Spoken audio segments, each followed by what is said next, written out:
Welcome to United. We got a great episode for you today. Admittedly, I like to eat my dessert before my dinner, so we're going to treat you to some highlights of the episode to whet your appetite before you dig into the episode. So check out these highlights and enjoy. I'm going to stay stubborn with that, even if it's not a lot of self-promotion and I don't have my own website and I promoted, I've worked with XYZ team and athlete and, all this stuff and get quotes from them and everything.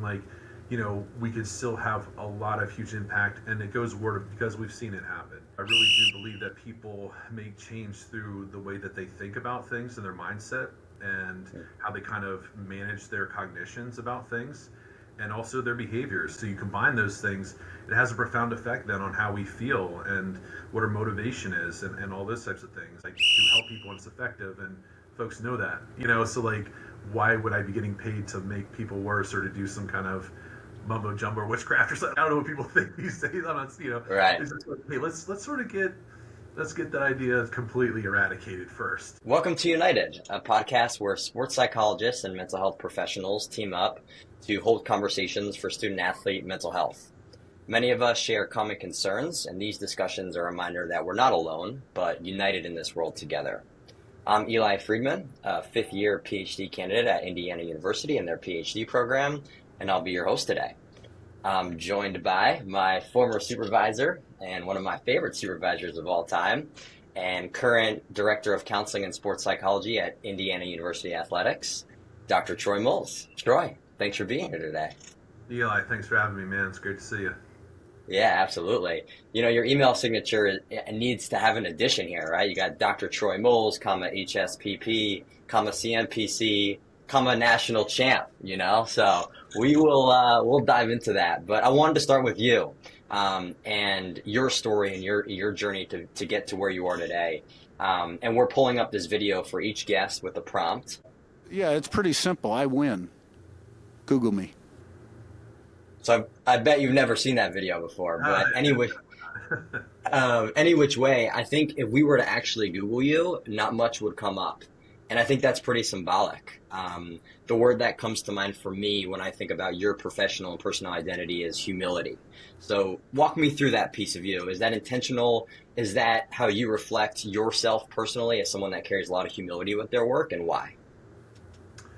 Yeah, I think so. I think when I growing up, I think that was one of the things maybe that was, I don't know how much it was encouraged for me to do that, have it for myself, but I think it is part of who I am. I've gotten that feedback when I was younger, like, hey, you're a pretty humble guy kind of thing, and I'm not a big talker, I guess, when it comes to the public space, and I actually had a colleague tell me the other day, you're not a big self-promoter, are you, kind of thing, and it's like, yeah, I guess it's not who I am at my core. It's never been super important to me. I always I take pride in sort of just working hard and then being humble and sort of grateful for any successes that come my way or any opportunities that I get. And so I think that's kind of been a good fit for me in terms of being a psychologist, because I think a lot of the ethical standards and principles that line up, with being a psychologist is to do those things. You're not, being licensed, you got to be aware of the work that you're doing and not over promote those things. And, obviously you got to be aware of confidentiality, and because you're going to get this, are you working with so-and-so, or people are going to assume, hey, you're doing XYZ with XYZ person or this and that. It's like, well, number one, I can't tell you because of confidentiality stuff, but it allows me to be protected from that standpoint and to keep that humbleness, I guess, about me and not self-promote and all those kinds of things. But I guess as I'm learning as I go along, there's kind of a balance with that too, and I'm finding that maybe there are times and spaces where being humble is great, but maybe we do have to self-promote and push a little bit at times, especially if we want things to grow in our field. And so maybe that's a small growth edge for me as well. We're already talking about growth edges, man. First question. Here we go. I love that. Thanks for sharing that. And it sounds like it was kind of part of growing up for you, but then as you went through your training and learned about these ethical standards and principles, it aligned really nicely for you. Yeah. And speaking of your training, Troy, something I've always admired about you is that you never skipped a step, right? Your bachelor's, to your master's, to your doctorate at UNT, to postdoc, to working at like a more mid-major school, Miami of Ohio. Shout out Miami of Ohio, 24-0 in men's basketball. And then to a P4 Power Athletic Department as a director. So you've done the full climb. Can you walk me through that journey? Was being the best trained clinician something you intentionally prioritized, or did that come more organically along the way? Yeah, I mean, to be honest, it really was. It was very intentional on my end. I mean, I remember early on, this was, I think, probably when I first started finding out about what sports psychology was, because when I was a student athlete, I'd never even heard of sports psychology. I didn't know what it was. And so it was after that where I figured out, I was like, kind of exploring, what do I really want to do? And I found out about sports psychology. I was like, okay, if I do this thing, I want to be the absolute best that I can possibly be. And part of that is just like for my own self, and I'm always questioning, and I always want to be the best I can be, and sort of those questions and that curiosity always kind of leads me to being at the best with whatever I'm trying to do. But yeah, I think once I figured that out, it was a more, okay, how can I do this best, and what are the steps to do it, and then really laying out a plan very early on. So this would have been probably a year after I graduated college. I found out about sports psychology. And then I started making that plan of like, okay, if I want to be a sports psychologist, this is what it looks like. So my first step is going to be work and do the master's degree to figure out, is this something that I do want to dedicate my life to? Because I knew it would be a huge commitment. I knew I'd have a 5, 6, 7 year long doc program and probably a postdoc, and it was going to be a lot to be able to make it to the top of what I wanted to do. But the goal from day one, once I got really interested and knew this was my path, was I want to be a director at a Division I at that time, Power 5 school. And so from 2007 is when I about made my mind up. The next decade plus was really methodically spent in, I wasn't trying to get through it as fast as I could. I was trying to almost, how do I do as much as I can, be the best I possibly can be, so that I am ready for that director role as soon as I can after graduation. I mean, at UNT, when I was in my doc program, I take a little pride, and this is a little, maybe not self-promotion, but something I can brag a little bit about, maybe not be humble, is I was the first one ever to do 5 years of sports psych practicum there. And so, that was something that was really cool for me, and, going to the postdoc, doing another 2 full-time years of it, and, so yeah, but it has been very intentional on my end to really be, my mind solely kind of lasered and focused in on getting to this position. Yeah, and I appreciate that about you, is never skipping a step, right? Like, that was super intentional for you early on, and then you actually followed through with that, right? So that's really, really cool to hear and see. If we can go backwards even, because we're talking a little bit about where these kind of, core beliefs of yours, or like things you were intentional about, started. For you, it started growing up in the Pennsylvania, Philly area. And, we had a really great supervisor relationship, which allowed us to do some really cool work. But the only rupture we did have was that you are a Pennsylvania and Philly guy, and I'm a Jersey, New York guy. So, when it came to Eagles, Giants, Knicks, Sixers, we had a little rupture, but we made through it. But pretty well, right? Yeah, we did navigate it pretty well. But how has that part of your identity shaped you growing up there? Maybe personally, professionally, how has that shaped you? Yeah, I think it's definitely shaped me in a lot of ways. I think when I think of Philadelphia, I think blue collar, I think tough, hardworking, and those are things that I very much pride myself on.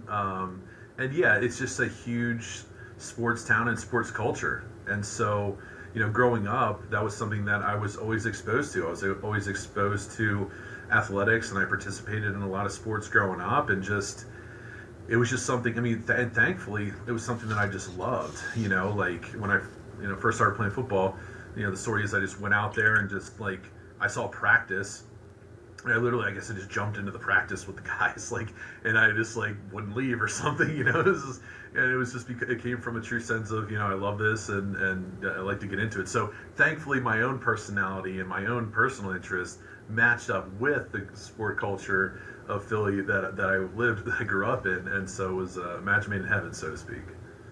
Yeah, it's really cool, that tough, hardworking nature of you. I got to see every day for a year, so that was really cool to not only be about, but like live it, right? Have that lived experience for sure.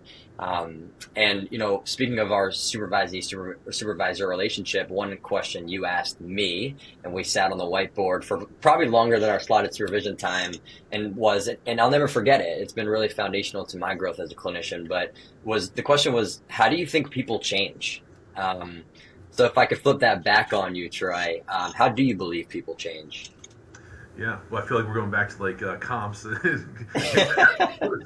that. I'll try not to be like that, like strict with it or whatever. But yeah, I mean, for me, and this is part of the reason, big part of the reason why I identify as a cognitive behavioral therapist and clinician is because at its core, I really do believe that people make change through the way that they think about things and their mindset and how they kind of manage their cognitions about things, and also their behaviors, because I think that has a profound effect. So you combine those things, it has a profound effect then on how we feel and what our motivation is and all those types of things. And so I think, we do things often because of how they make us feel, but I think we make those changes through action. And so whether that's more active through a cognitive, kind of the CT approach, behavioral things, BT approach, or even more so the acceptance and commitment therapy types of approaches, those are still ways that we kind of manage and sort of observe our cognitions and our behaviors and our values and what we care about.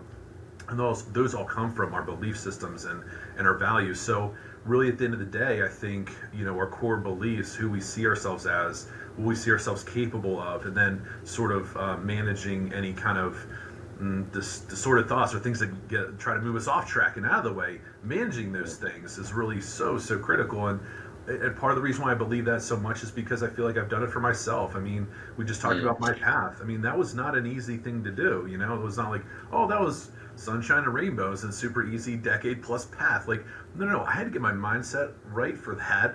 Even going into it with the expectation or the goal and setting that for myself was, I think, a huge piece to what made me be able to have success, and so I really do attribute a lot of it to that mindset.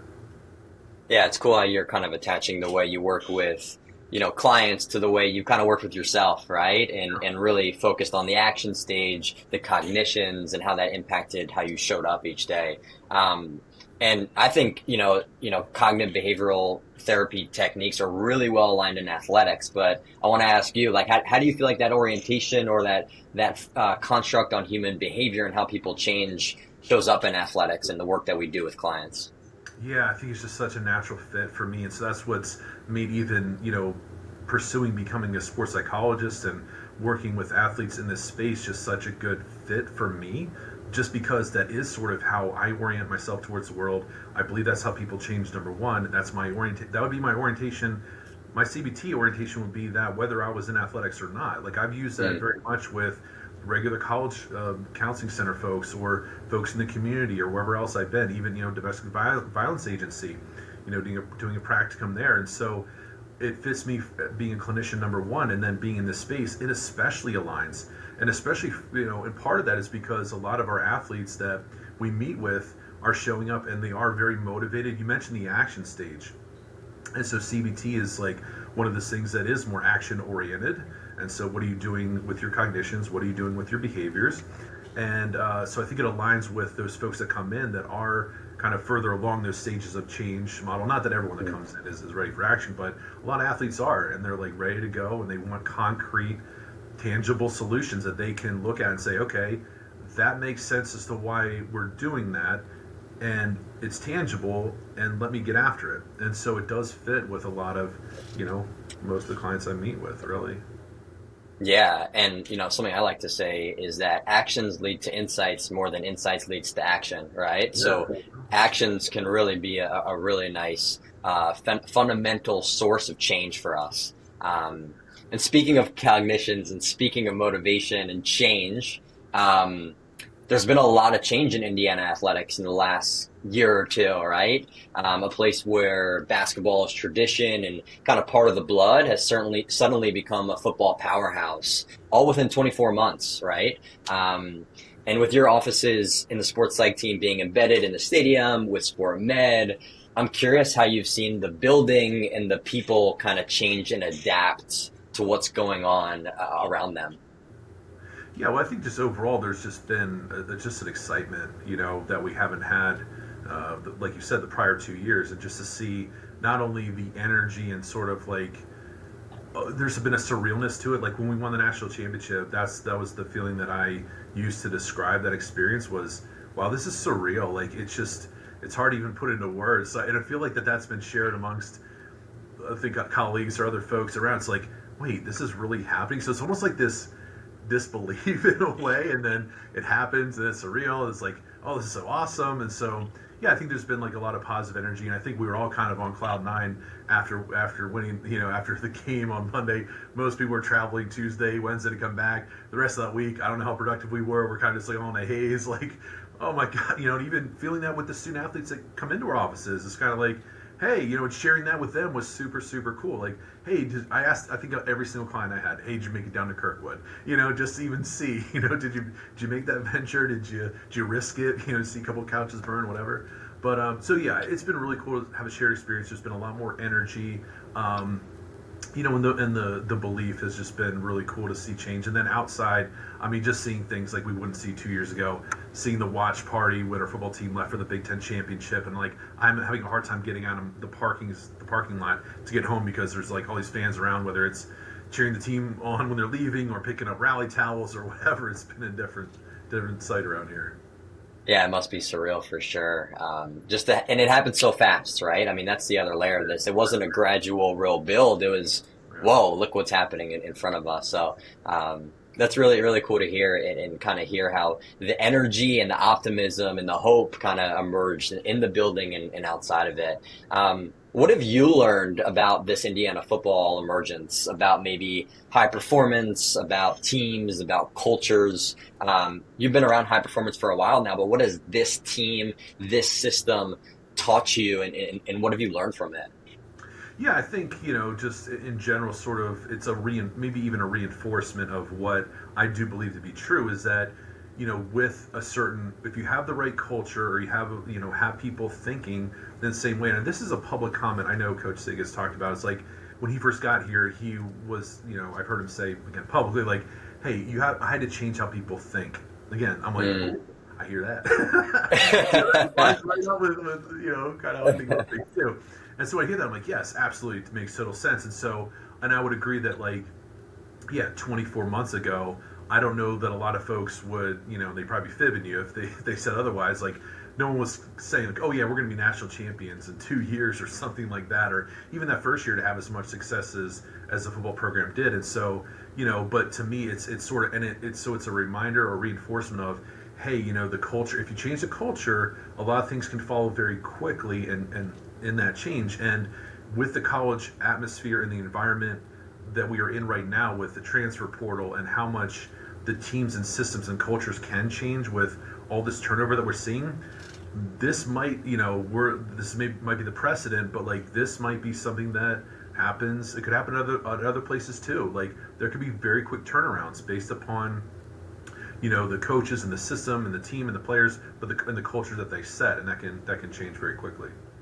Yeah, I think so often we think about, like, changing maladaptive thoughts to more helpful and useful thoughts for our individual clients. But what Sig and them have done has done it from a more systematic lens, right? Of how do we change the way people think everywhere, right? Not just from an individual lens, but collectively as a group. So it's cool to, what we're talking about with CBT, it's almost like Sig had that in mind, right? Of starting with cognitions to impact, how we feel and then how we ultimately perform or behave. So you sure you guys didn't coordinate that one together? Like that was just natural? Hey, maybe there was some kind of symbiosis happening.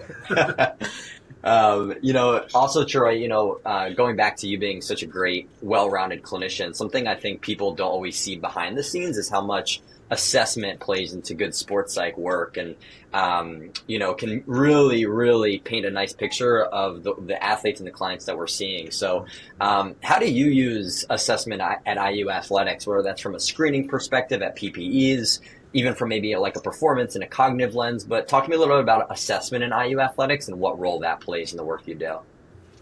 Yeah, well, certainly, we have a standard kind of assessment process when the student athletes first get here as part of their, you mentioned the PPE, so that's for those folks that don't know, it's a pre-performance evaluation. So they basically have to clear a medical exam, so to speak, to make sure that they're ready to participate in sports. So part of that screening is the mental health aspect of it. And so, yeah, we do utilize that just to, it sort of helps us screen, are there certain big red flags from a more clinical mental health standpoint that we want to be aware of that someone might be coming in with, and how do we then make that more immediate connection and touch point with them so that we can support them the first day that they get here and start whatever it is that would be helpful for them, whether it's counseling, whether it's performance work, or what have you. And so that's sort of the first layer of assessment that we do. And then I think from there, if we see folks individually, the clinical assessment to me is really key. And this is where I can sometimes get on my little soapbox or high horse with it of like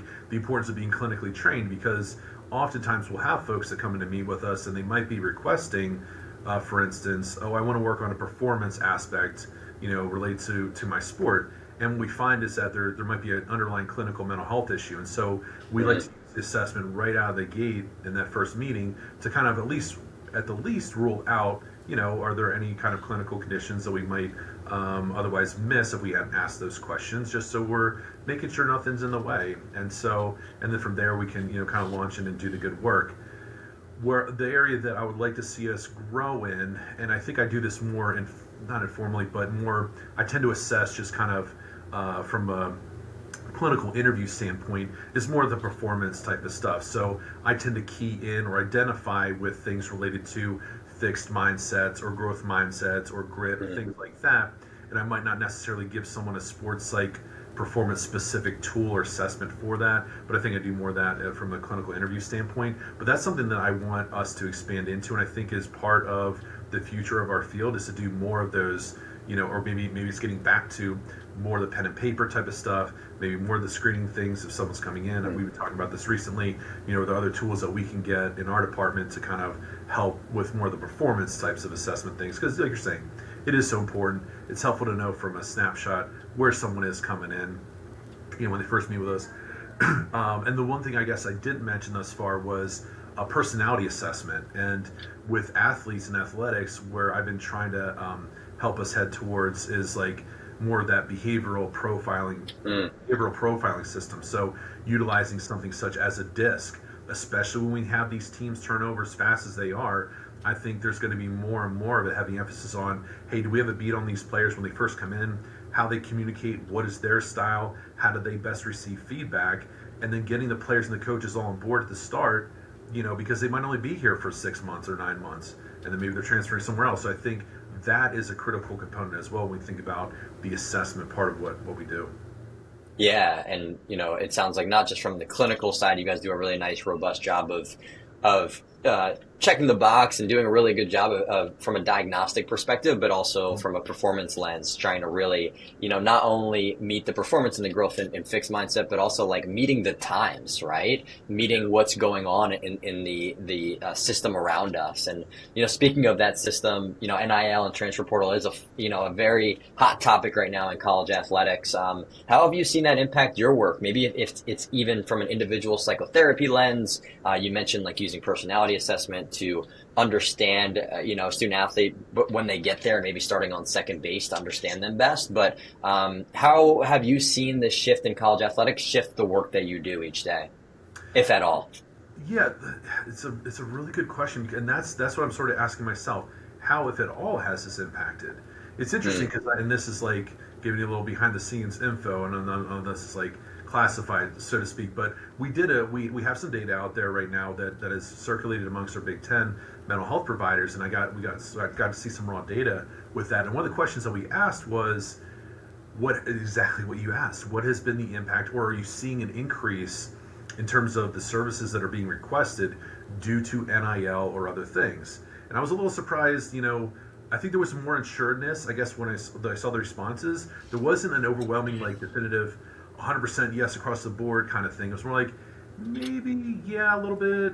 Some people, maybe not as much. So it feels like that's kind of an interesting thing that's out there. What I'll say is that I think I've noticed that, there's more there's more conversations being had related to, hey, I'm 18 to 22, 3, 4 years old. What do I do with this money? What do I do from a decision-making process? So in some ways you could say there's been a lot of good stressors, types of things, decision-making processes, those kinds of things. I think that's happening more frequently. So I would say, if anything, that definitely I think has increased. And yeah, at times we could see it creating certain team dynamics issues and things like that. But individuals may or may not come in for that. That might just sort of be dealt with at the team level or with a clinician that's working with the team, as opposed to coming in to see us individually for counseling. So yeah, I think it's obviously had some impact on folks for sure. I think the gambling is where we're going to see more of, as you had mentioned, gambling is part of this too, right? Yeah. Yeah. So that's where I would say, you're hearing more of those negative stories, and like that's where I think we're going to have, if there's a more of a negative impact, I think it's going to come from that over time more so, because as more people can gamble, more people feel entitled, there's more money going to the collegiate student athletes. Now folks that are gambling are not seeing it as, oh, I lost a bet on a poor college student who's a kid. Now it's, this person's basically an employee, even if technically they are or not. They're getting paid to do what they're They're getting paid to perform. So basically I see them now as a pro. Now I'm putting more money, and so now I'm more justified in having an adverse response if I don't get the performance I expected from said athlete that I bet on. And that's where you can see more of the negative stuff come out, whether it's through social media or whatever, and the more the hateful and nasty things. And that's more on the radar for sure. Yeah, absolutely. So yeah, definitely some stressors out there from like a gambling perspective. I appreciate you shedding a light on that, and the NIL transfer portal, to be determined, right? But it seems like it's out there from a decision making and from a financial landscape. But the same presenting concerns that you've seen historically pre-NIL, pre-transfer portal are still there, right?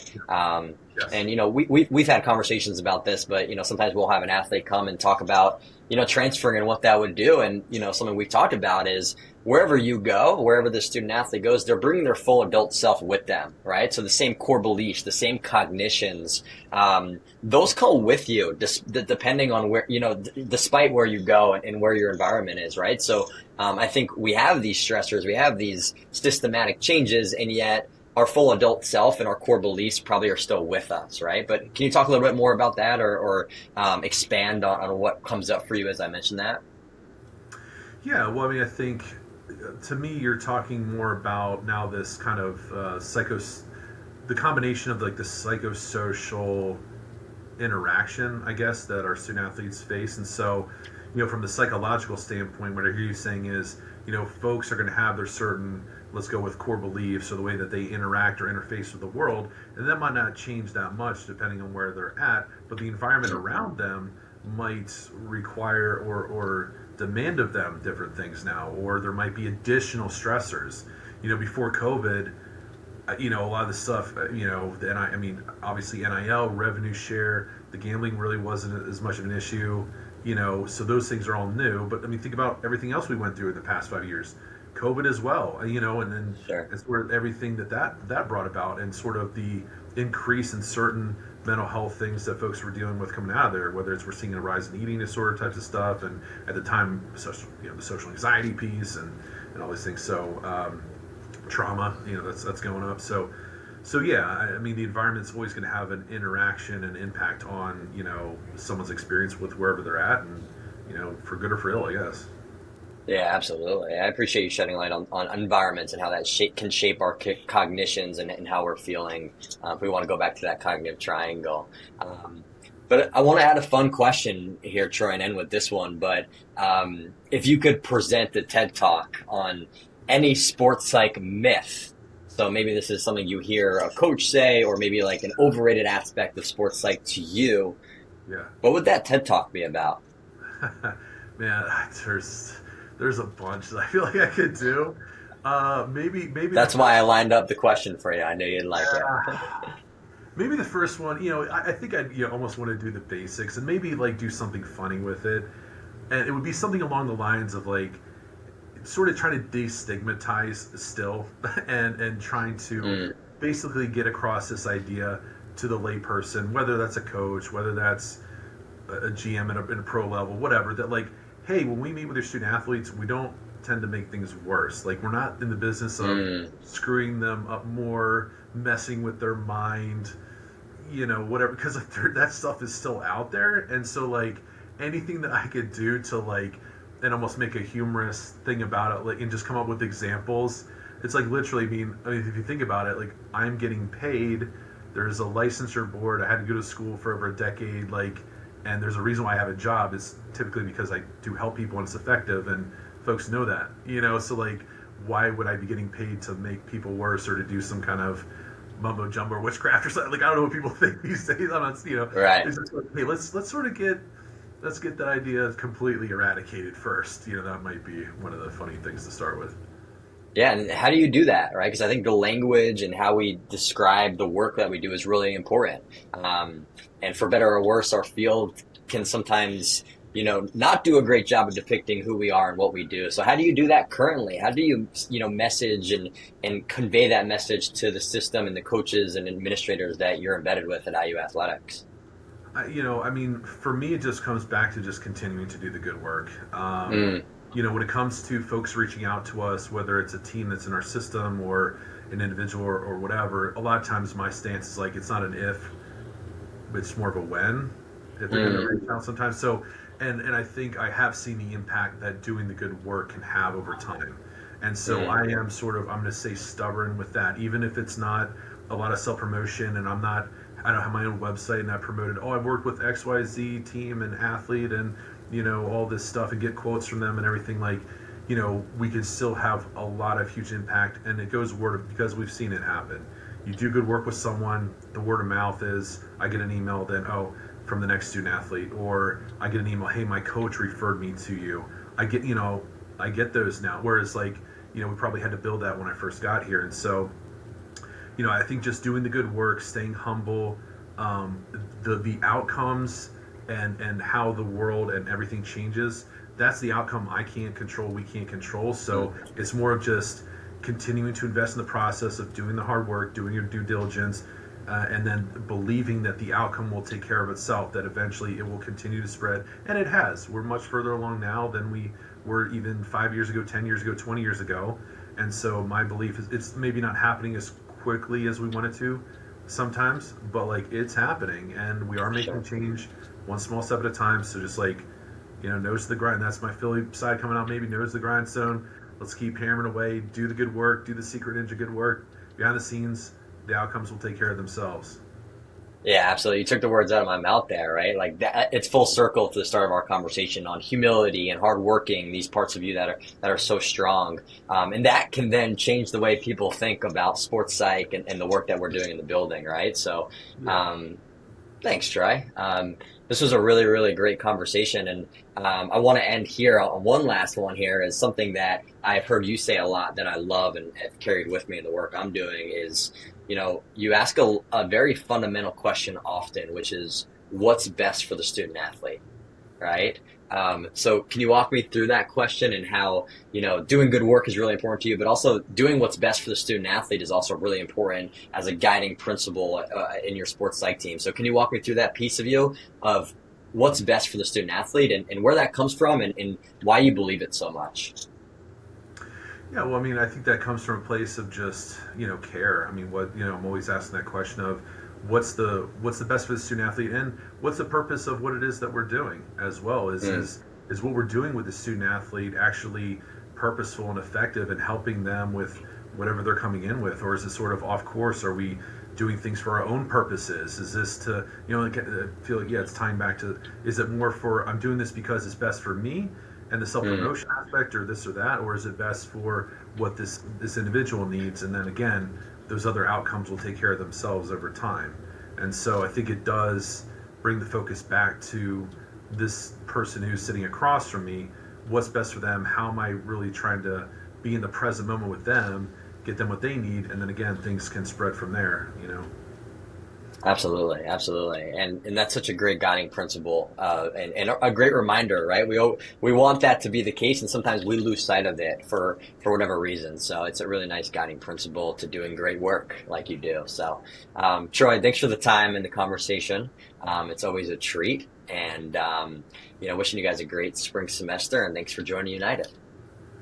Well, thank you so much for having me. It's been a blast as always. It's always good to see you and talk and have these conversations. You always get my mind going and thinking, and I hope I do the same for you.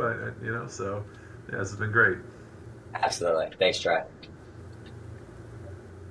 44-41, and a touchdown wins it. Snap back to Helinski, drops back, has time, passes left, caught, made at the catchment of the 20-yard line, more onto the 10, runs for the win, dives for the pylon,